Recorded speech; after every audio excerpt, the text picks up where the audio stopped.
ഭദ്രന്റെ കുഞ്ഞിപ്പെണ്ണ്. രചന മഞ്ജു മുരളി. അവതരണം Salim Karulayi. Editing SN creations. Bhadran ആദിയെ നോക്കി കണ്ണുകൊണ്ടൊന്ന് കാണിച്ചതും ആദ്യ ചെന്ന് വാതിൽ തുറന്നു. എങ്ങനെയുണ്ട് പഞ്ചമിക്ക്? ചെറിയൊരു ചിരിയോടെ വാതിൽ തുറന്നപാട് ആജി ചോദിച്ചു. സഹാറായിരുന്നോ? ആദ്യ ചോദിച്ചതും ഭദ്രൻ അങ്ങോട്ട് ചെന്നു. മുന്നിൽ നിൽക്കുന്ന അജിയെ കണ്ട് ഭദ്രൻ ഒന്ന് ചിരിച്ചു. സാറ് കയറി വാ. ഭദ്രൻ പറഞ്ഞതും ആദ്യ വഴിമാറി കൊടുത്തു. അജി അകത്തേക്ക് കയറി അവിടെ കാട്ടിലിരിക്കുന്ന പൊന്നുവിനെ നോക്കിക്കൊണ്ടൊന്ന് പുഞ്ചിരിച്ചു. അപ്പോഴാണ് റൂമിൻ്റെ സൈഡിൽ നിൽക്കുന്ന നന്ദയെയും നിത്യയും കാണുന്നത്. അവൻ ഞെട്ടിപ്പോയി. എന്നാൽ അവനെ കാണാൻ ഞെട്ടില്ലായിരുന്നു നിത്യയും നന്ദിയും. നീ എന്താ നന്ദമോളെ ഇവിടെ? ആജി ചോദിച്ചു. അജയേട്ടൻ എന്താ ഇവിടെ? തിരിച്ച് നന്ദ ചോദിച്ചു. അത് പിന്നെ ഈ കുട്ടിയെ ഇടിച്ചത് എൻ്റെ മുന്നിൽ വെച്ചാ എങ്ങനെയാണെന്ന് അറിയാൻ വന്നതാ. ആജി പറഞ്ഞു. സാറിന് അറിയോ നന്ദേ? ഭദ്രൻ ചോദിച്ചു. അറിയാമെന്ന് ഞാൻ അന്ന് പറഞ്ഞിട്ടുണ്ടല്ലോ. അന്നെന്തോ കേസിൻ്റെ പേരിൽ. ആജി പറഞ്ഞു. ആ സാറ് പറഞ്ഞിരുന്നു, ഞാൻ ഓർത്തില്ല. ആദ്യമാണ് അതിന് മറുപടി പറഞ്ഞത്. അതല്ല നന്ദു, എന്താ നീ ഇവിടെ? പഞ്ചമിയുടെ കൂട്ടുകാരിയാണോ? അതൊന്നുമല്ല, കാര്യങ്ങളൊക്കെ ഞാൻ പറയാം. ഭദ്രൻ പറഞ്ഞു. അതോടെ അജിക്ക് മനസ്സിലായി എന്താ ഗൗരവമുള്ള കാര്യമാണെന്ന്. അതെ, ഭദ്രേട്ടൻ പറയും. സാറിൻ്റെ ഹെൽപ്പ് എന്തായാലും ആവശ്യം വരും. പൊന്നുമാണെന്ന് പറഞ്ഞത്. എന്നെ കൊണ്ട് പറ്റുന്നതാണെങ്കിൽ ഞാൻ ഉറപ്പായും ചെയ്യും. നിങ്ങൾ കാര്യം പറ. ആജി വീണ്ടും പറഞ്ഞു. ഈ നിൽക്കുന്ന ശ്രീനന്ദയും മാതിയും പ്രേമത്തിലാണ്. അപ്പോഴാണ് ഇവിടെ തന്ത, അതായത് എൻ്റെ അമ്മാവൻ, അയാളുടെ മകന് വേണ്ടി നന്ദയെ ആലോചിച്ചുകൊണ്ട് വന്നത്. ഭദ്രൻ എല്ലാ കാര്യങ്ങളും അജിയോട് പറഞ്ഞു. എല്ലാ ശ്രദ്ധയോടെ അജി കേട്ടിരുന്നു. ശേഷം മാതിയുടെയും നന്ദയുടെയും മുഖത്തേക്ക് ഗൗരവത്തോടെ നോക്കി. ഇതാണ് കാര്യം. നിങ്ങൾ വാ, ഇപ്പോൾ തന്നെ ഇവരങ്ങ് കെട്ടിച്ചേക്കാം. സ്റ്റേഷനിൽ വന്ന് ഒപ്പിട്ടാൽ മതി. പിന്നെ വീട്ടുകാരുടെ ഭാഗത്ത് നിന്ന് ഒരു പ്രശ്നവും വരാതെ ഞാൻ ഒതുക്കാം. ആജി പറഞ്ഞതും എല്ലാവരും അത് കേട്ട് ചിരിച്ചു. ആജിയുടെ കണ്ണാലെ പൊന്നുവിനെ നോക്കി. അവളുടെ മുഖത്തുണ്ടായിരുന്നു ഒരു നേരിയ പുഞ്ചിരി. ഭദ്രൻ നിത്യയെ നോക്കി. നിത്യ അവനെ തന്നെ നോക്കി നിൽക്കുമായിരുന്നു. അവളുടെ നോട്ടം കണ്ട് അവൻ ഗൗരവത്തിൽ മുഖം തിരിച്ചു. അപ്പം എങ്ങനെ, ഇപ്പം തന്നെ അങ്ങ് പോയാലോ? ആജി ചോദിച്ചു. നിങ്ങൾ പോയി വാ, വരുന്നേ വരെ ഞാൻ പൊന്നുവിനെ നോക്കിക്കൊള്ളാം. നിത്യ പറഞ്ഞു. എന്നാ വാ, എൻ്റെ വണ്ടി പോവാം. ആജി അതും പറഞ്ഞ് പുറത്തേക്ക് ഇറങ്ങി. അങ്ങനെ ആദിയും ഭദ്രനും നന്ദയും പോവാൻ തയ്യാറായി. നന്ദ വന്ന് നിത്യയെ കെട്ടിപ്പിടിച്ചു. രണ്ടുപേരുടെയും കണ്ണുകൾ നിറഞ്ഞു. ഭദ്രനും ആദിയും പൊന്നുവിനോട് യാത്ര പറഞ്ഞിറങ്ങി. കൂടെ നന്ദയും അജിയും. അവർ പോകുന്നത് ഒരു ചെറിയ ചിരിയോടെ നിത്യം നോക്കി നിന്നു. എങ്കിലും വരാനിരിക്കുന്നവരെ കുറിച്ച് അവൾക്ക് നല്ല ഭയം ഉണ്ടായിരുന്നു. നന്ദു, നിനക്ക് സാരി വാങ്ങണ്ടേ? ആജി ചോദിച്ചു. ആ വേണ ചേട്ടാ. ദേ ആ കാണുന്ന ഷോപ്പിൽ പോയി വാങ്ങാം. പിന്നെ ഭദ്ര, നമുക്ക് രണ്ടുപേർക്കും കൂടെ അപ്പുറത്തുള്ള കടയിൽ നിന്ന് താലി മേടിക്കാം. ആജി പറഞ്ഞു. ശരി സർ. ഓ, ഈ സാറ് വിളി ഒന്ന് നിർത്തോ? നന്ദ എൻ്റെ അനിയത്തിയാണ്. അതുകൊണ്ട് നിങ്ങൾ ഇനി എന്നെ അജിയെന്ന് വിളിച്ചാൽ മതി. ചിരിയോട് അജി പറഞ്ഞു. അത് കേട്ട് ഭദ്രനും ആദ്യം ഓർക്കുകയായിരുന്നു ഇത്രയും നല്ല പോലീസുകാരോ എന്ന്. അങ്ങനെ ഒരു ഷോപ്പിന് മുന്നിൽ വണ്ടി നിന്നു. ആദിയും നന്ദയും ഭദ്രനും അജിയും ഇറങ്ങി. ഡാ ആദി, നീ അവിടെ പോയി ആവശ്യമുള്ള ഡ്രസ്സ് മേടിക്കുക. ഭദ്രൻ ആദിയോട് പറഞ്ഞു. ശിവനാഥ്, ആയി വാ, ഇന്ത്യയിലെ തന്നെ നമ്പർ 1 ഷോറൂമാണ് ശിവനാഥ്. ഇങ്ങനെ ഒരുപാട് സ്ഥാപനങ്ങൾ ഉണ്ടെങ്കിലും അതിൻ്റെ ഓണർമാർ ആരും കണ്ടില്ല എന്നതാണ് സത്യം. നന്ദ പറഞ്ഞു. അത് കേട്ട് ആദ്യം ഭദ്രനും പരസ്പരം നോക്കി ഒന്ന് ചിരിച്ചു. നീ ഇങ്ങ് വാ ശ്രീ. ഭദ്ര, ഞങ്ങൾ വാങ്ങിയിട്ട് വരാമേ. ആദ്യം അതും പറഞ്ഞ് നന്ദയും കൊണ്ട് ഷോപ്പിലേക്ക് കയറി. അപ്പം എന്നാൽ നമുക്ക് പോയി താലി മേടിക്കാം, ആജി പറഞ്ഞു. ശരി. ഭദ്രൻ ചിരിച്ചുകൊണ്ട് അജിയുടെ കൂടെ നടന്ന് സ്വർണ്ണക്കടയുടെ മുന്നിലെത്തി. ഷോപ്പിൻ്റെ അകത്ത് കയറിയത് നന്ദ കണ്ണും പിടിച്ച് ചുറ്റും നോക്കി. അവൾ ആദിയുടെ കയ്യിൽ മുറുകെ പിടിച്ചു. ആദ്യേട്ടാ, ഇവിടെ നല്ല വിലയാവും. നമുക്കെതിൽ ചെറിയ ഷോപ്പിൽ പോവാം, നന്ദ പറഞ്ഞു. അതൊന്നും വേണ്ട ശ്രീമോളെ, നീ നിനക്കിടാൻ വേണ്ട എല്ലാ ഡ്രസ്സും എടുത്തോ? ആദ്യ ചിരിയോട് അവളുടെ തോളിൽ പിടിച്ചുകൊണ്ട് പറഞ്ഞു. എന്താണ് മേഡം വേണ്ടത്? ഒരു സ്റ്റാഫ് വന്ന് അവളോട് ചോദിച്ചു. ശരി, എന്താണ് വേണ്ടെന്ന് വെച്ചാൽ വാങ്ങിക്കുക, ആദ്യ ചിരിയോടെ പറഞ്ഞു. കല്യാണ സാരി. നന്ദ സ്റ്റാഫിനോട് ചോദിച്ചു. അതൊക്കെ അപ്പുറത്താണ്, വരും മേഡം. സ്റ്റാഫ് വിളിച്ചത് നന്ദ അവനെ നോക്കി സ്റ്റാഫിൻ്റെ ഒപ്പം പോയി. ആദ്യം നന്ദ പോകുന്നത് നോക്കി ചിരിയോടെ നിന്നു. അപ്പോഴാണ് പുറകിൽ നിന്നൊരു വിളി വന്നത്. നാദ് സർ, അയാൾ വിളിച്ചു. ആദ്യം ഞെട്ടിലോടെ തിരിഞ്ഞു നോക്കി. അത് അവിടുത്തെ ഷോപ്പിൻ്റെ മാനേജറായിരുന്നു. നാദ് സർ, സാറത് ഇവിടെ. ശിവൻ സാർ എവിടെ? അയാൾ ചോദിച്ചു. ഏയ്, താനിപ്പം എന്നെ സാറൊന്നും വിളിക്കണ്ട. ഇപ്പം ഞാനിവിടെ വന്നിട്ടുള്ളത് കസ്റ്റമറായിട്ടാണ്, ആദ്യം പറഞ്ഞു. Okay sir. അയാൾ അവിടെ നിന്ന് പോയതും ആദ്യം ആരെങ്കിലും കണ്ടെന്ന രീതിയിൽ അങ്ങോട്ടും ഇങ്ങോട്ടും തിരിഞ്ഞു നോക്കി. ആരും കണ്ടില്ലെന്ന് മനസ്സിലായതും അവനൊന്ന് ശ്വാസം വലിച്ചു വിട്ടു. ഭദ്രനും അജയും കൂടെ ആ ജ്വല്ലറിയിലേക്ക് കയറി. നന്ദു പറഞ്ഞ് ശരിയാ, ശരിക്കും അടിപൊളിയാണ് ശിവനാഥ്. അജയ് അവിടുത്തെ സ്റ്റെപ്പ് നോക്കിക്കൊണ്ട് പറഞ്ഞു. അതിന് ഭദ്രനൊന്ന് ചിരിച്ചു. വിജയച്ചിരി. സാർ, എന്താണ് വേണ്ടത് സർ? ഒരാൾ വന്ന് ഭദ്രനോട് ചോദിച്ചു. താലി, പിന്നെ 2 മോതിരം, ഭദ്രൻ പറഞ്ഞു. അജി ഭദ്രനെ നോക്കി. വരൂ സർ. സാറിനാണോ? അയാൾ ചോദിച്ചു. അല്ല, കൂട്ടുകാരനാണ്. ഭദ്രൻ പറഞ്ഞു. അയാൾ അജിയെ നോക്കി. എനിക്കല്ല, ഞങ്ങളുടെ വേറൊരു കൂട്ടുകാരനാണ്. അജി ചിരിച്ചുകൊണ്ട് പറഞ്ഞു.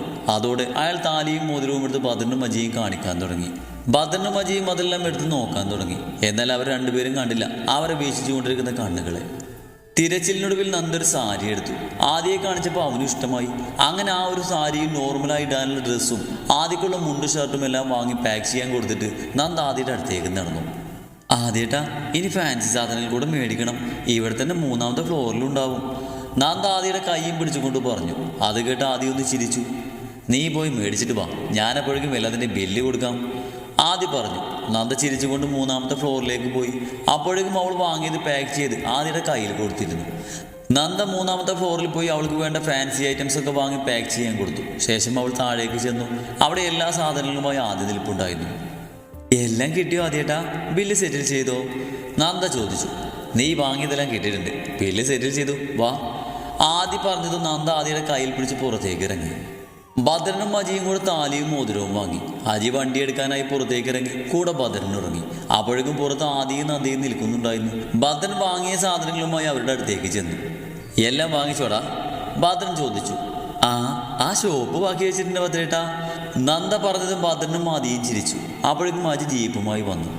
വാ, വന്ന് കയറിയേ. ആജി പറഞ്ഞതും ഭദ്രന് മുന്നിലും ആദിയും നന്ദയും പിന്നിലുമായി കയറി. വണ്ടി അവിടുന്ന് പാഞ്ഞു പോയി. ഇനി എവിടേക്കാണ് പോകേണ്ടത്? കുളിച്ചിട്ട് വേണ്ട അമ്പലത്തിൽ പോവാൻ? ആജി ചോദിച്ചു. ഇവിടെ അടുത്ത് ശിവനാഥ് എന്നൊരു ഫ്ലാറ്റ് ഉണ്ടല്ലോ, അവിടെ റൂം എടുക്കാം. ഭദ്രൻ പറഞ്ഞത് കേട്ട് നന്ദ ആദിയെ നോക്കി. ആദ്യ ചിരിച്ചുകൊണ്ട് കണ്ണു ചിമ്മി കാണിച്ചു. അങ്ങനെ അരമണിക്കൂറിന് ശേഷം ശിവനാഥ് എന്ന ഫ്ലാറ്റിന് മുന്നിൽ അജിയുടെ വണ്ടി നിന്നു. അപ്പോഴേക്കും അജിയുടെ മനസ്സിൽ സംശയം ഉള്ളെടുത്തിരുന്നു. എങ്കിലും അവനത് പുറത്ത് കാട്ടിയില്ല. ഭദ്രനും ആദിയും ഇറങ്ങി. നന്ദയും ആദിയോടൊപ്പം ഇറങ്ങി. അജി വണ്ടി പാർക്ക് ചെയ്തിട്ട് വന്നു. നന്ദ ഫ്ലോർ ചുറ്റും നോക്കി. 40-50 നിലകളുള്ള ഒരു ഫ്ലാറ്റാണ് ശിവനാഥ്. വാ, റൂം എടുക്കാം.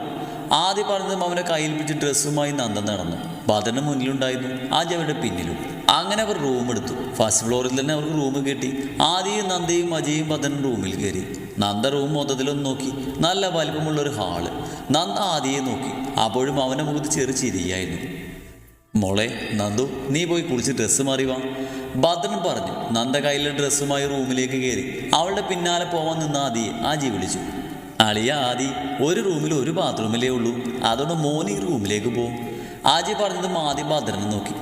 അത് ശരിയാ, ശരി, നീ ആ റൂമിലേക്ക് പോ. ഭദ്രനും പറഞ്ഞതോടെ ആദ്യം അവന് വാങ്ങിയ ഡ്രസ്സും എടുത്ത് മറ്റേ റൂമിലേക്ക് ചവിട്ടി തുള്ളിപ്പോയി. അവൻ്റെ ആ പോക്ക് കണ്ട് ആജിയും ഭദ്രനും പരസ്പരം മുഖത്തോട് മുഖം നോക്കി ചിരിച്ചു. നന്ദു കുളി കഴിഞ്ഞ് വന്ന് വാങ്ങിയ സാരി എടുത്ത് അവൾ ഉടുത്തു. ഓറഞ്ച് കളറിൽ സ്വർണ്ണക്കരയുള്ള സാരിയായിരുന്നു അവളുടെ വേഷം. ബ്ലൗസും അതുപോലെയുള്ളതായിരുന്നു. കനം കുറഞ്ഞ 10 ഗോൾഡൻ കളർ വള ഇരു കയ്യിലുമായി ഇട്ടു. മുടി നേർവാർച്ചയിലെടുത്ത് ഇരു സൈഡിലേക്കുമായി പിരിച്ചു കെട്ടി. ചെറിയൊരു ജിമിക്കും കമ്മലും ഒരു ചെറിയ ചെയിനും ഇട്ടു. കുഞ്ഞിപ്പൊട്ടും കൺമഷി എഴുതി. അവൾ കണ്ണാടിയൊന്ന് നോക്കി. അവളെ കണ്ട് അവൾ തന്നെ അത്ഭുതപ്പെട്ടു പോയി. ഒരു നിമിഷം നന്ദുവിന് അവളുടെ ബാക്കിൽ അവളുടെ അമ്മയും അച്ഛനും വന്നു നിൽക്കുന്ന പോലെ കണ്ണാടിയിലൂടെ തോന്നിപ്പിച്ചു. അതിൽ അമ്മയുടെ മുഖത്ത് ദേഷ്യമാണെങ്കിലും അച്ഛൻ്റെ കണ്ണ് നിറഞ്ഞിരിക്കുന്നത് അവൾ കണ്ടു. പെട്ടെന്ന് ആ ചിത്രം മാഞ്ഞുപോയി. നന്ദു തിരിഞ്ഞു നോക്കി. ഇല്ല, ആരുമില്ല. യാഥാർത്ഥ്യം അവൾ മനസ്സിലാക്കി. അച്ഛനെ ഓർത്തപ്പോൾ നന്ദുവിന് കണ്ണൊന്നും നിറഞ്ഞു. എന്നാൽ നിറഞ്ഞ കണ്ണുകൾ തുടച്ചുകൊണ്ട് ആദിയോടൊപ്പമുള്ള സന്തോഷം നിറഞ്ഞ ജീവിതത്തിൽ തയ്യാറെടുക്കുകയായിരുന്നു നന്ദു. ആദ്യ കൂളി കഴിഞ്ഞിറങ്ങി കട്ടിലിൽ വെച്ച കവറിൽ മുണ്ടും ഷർട്ടും എടുത്തിട്ടു. അവൻ കണ്ണാടിന് മുന്നിൽ പോയി നിന്നു. മുടി ചീവി ഒതുക്കി കയ്യിലൊരു കറുത്ത വാച്ച് കെട്ടി. ചുവന്ന ചുബയും ഇളം പച്ചക്കരയുള്ള വെള്ള മുണ്ടുമായിരുന്നു ആദ്യയുടെ വേഷം. കണ്ണാടിയിലൂടെ അവൻ്റെ കഴിഞ്ഞ കാലങ്ങൾ അതിവേഗം കടന്നു പോകുന്നത് പോലെ അവന് തോന്നി. ഭദ്രനെ കണ്ടുമുട്ടിയതും പൊന്നുവിനെ കണ്ടതും സ്നേഹിച്ചതും വളർത്തിയതും പ്രതീക്ഷിക്കാതെയുള്ള നന്ദയുടെ വരവും എല്ലാം ആ കണ്ണാടിയിലൂടെ അവൻ കണ്ടു. വാതിലിൻ്റെ തട്ട് കേട്ടാണ് ആദ്യ യാഥാർത്ഥ്യത്തിലേക്ക് തിരിച്ചു വന്നത്. അവൻ തിരിഞ്ഞു നോക്കി. അവന് ശൂന്യമായിരുന്നു. ആദ്യം പോയി വാതിൽ തുറന്നു. ഭദ്രനും അജിയും അവിടെ നിൽക്കുന്നുണ്ടായിരുന്നു. ആഹാ, നീ ഇപ്പൊ ശരിക്കൊരു കല്യാണ ചെക്കനായല്ലോ. ഭദ്രൻ ചിരിയോട് ആദിയുടെ തോളിൽ തട്ടിക്കൊണ്ടു പറഞ്ഞു.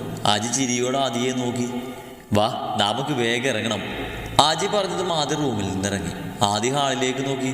അവനെ നോട്ടം കണ്ട് ഭദ്രൻ പറഞ്ഞു. വന്നിട്ടില്ല, വിളിക്കാം. ഭദ്രൻ പറഞ്ഞതും ആദ്യം ഒന്ന് ചിരിച്ചു. ആദിയുടെയും ഭദ്രൻ്റെയും സംസാരം കേട്ട് ചിരിയോടെ അജി അതെല്ലാം നോക്കിയിരുന്നു. മോളെ നന്ദു, വാ. ഭദ്രൻ റോഡിൽ തട്ടി വിളിച്ചതും വാതിൽ തുറന്ന് നന്ദു വന്നു.